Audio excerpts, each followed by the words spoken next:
Hello guys, my name is Lars Stender. I'm a writer from Denmark who specializes in science fiction and fantasy. Today I'm here to read from my fantasy book Madigo and Hounds, and I'm going to read chapter 48. If you want to know more about me and my books, please follow me on Facebook, Lars A.R. Stender. Madigo and Hounds, chapter 48.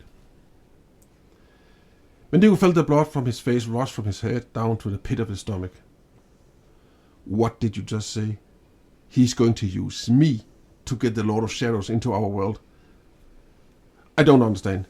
Greta said he's already here. Part of his evil essence is here, but not his physical body. You do know who the Lord of Shadows is, don't you? Lady Arundel asked. Madigo nodded and automatically made the warning off sign that Greta had once taught him. Greta told me about him. He's the Lord of Evil and Pain. Ah, yes, Greta. Mortella's sister. She was your first teacher, I understand. What did she tell you about the Lord of Shadows? That, according to legend, he wanted to marry the elf sorceress, Bellatrix, but she ditched him for the human warrior Sardan. She wanted to make him immortal, but he couldn't tolerate her magic, so he died. And then she died too. The Lord of Shadows felt cheated, and that was why he became the Lord of Shadows. Some say that he was also the one who caused the storm. Is that true, Your Majesty? Lady Arundel smiled sadly. No, though there is much more to blame him for. The Lord of Shadows did not cause the storm. Humans did. Humans. Yes, humans. Once upon a time, your world looked quite different. Humans were extremely skillful and innovative. They built great houses of steel and glass and machines that could fly through the air.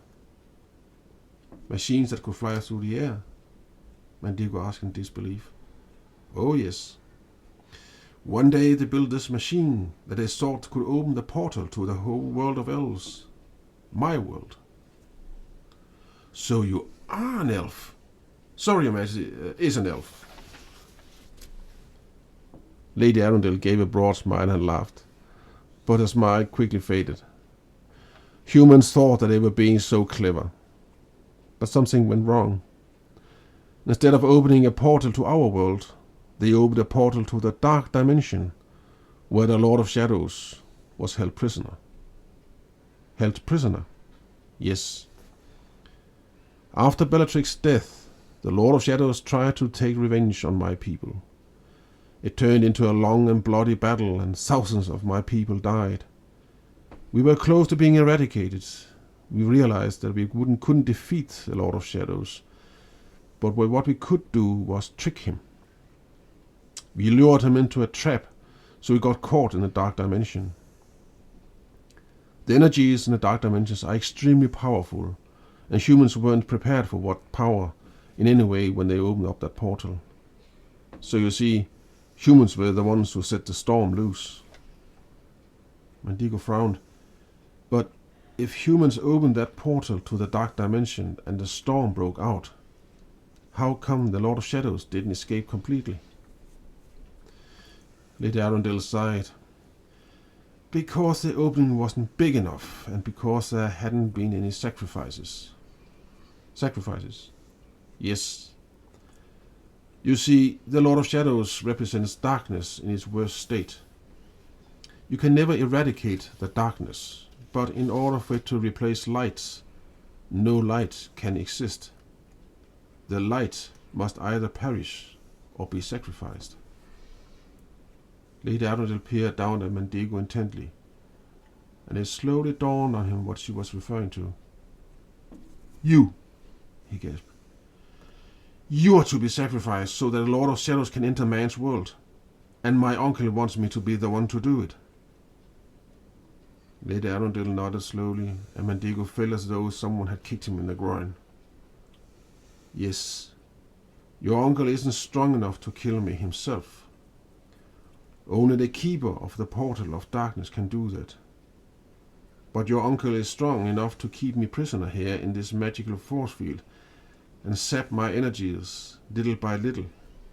He's using those energies to, among other things, open portals to other dimensions and other parts of your world, so that he can get his hideous Dracoid soldiers and Sherlocks into this world. But why? What does he want? Revenge. And power. Revenge. Why?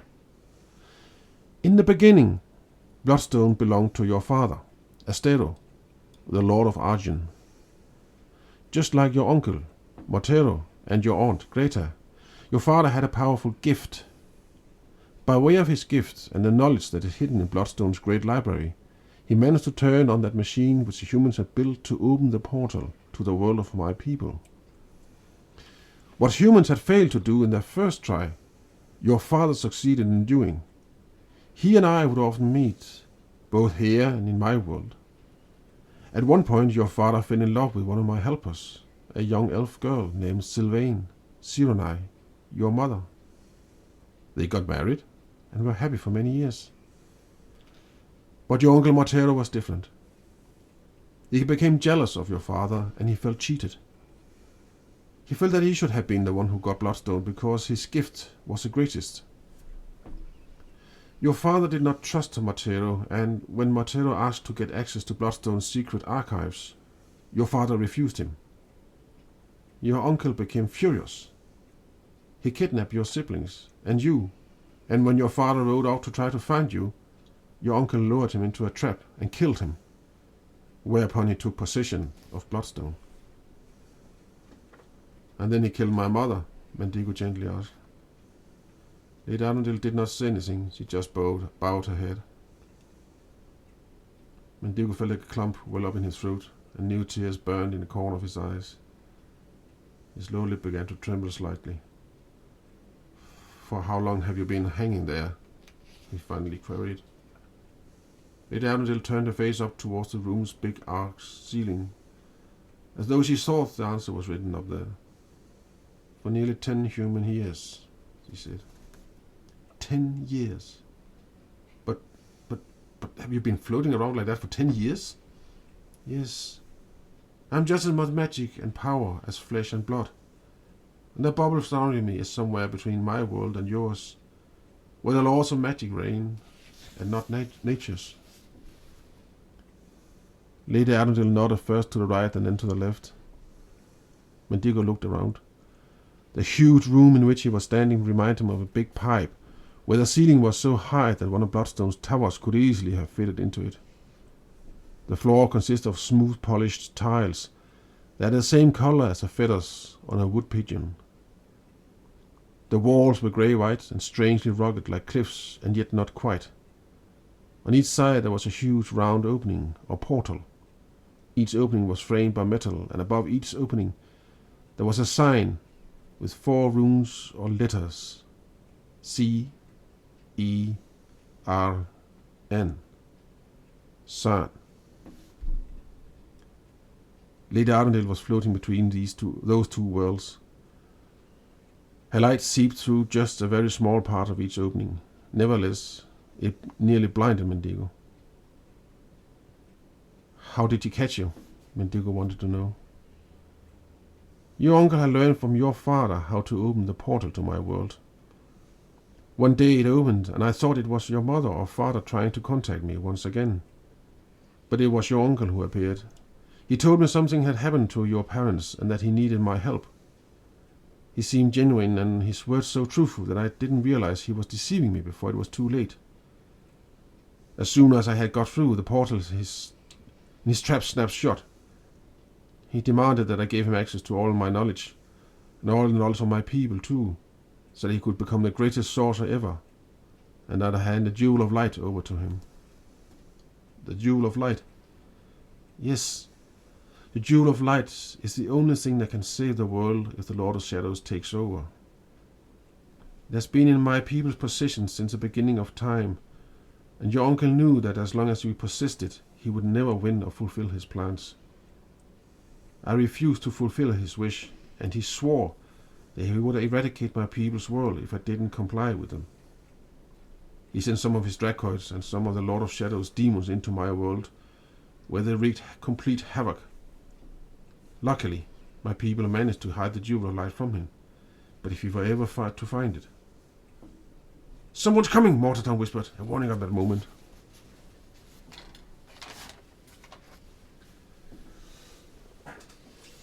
Yeah.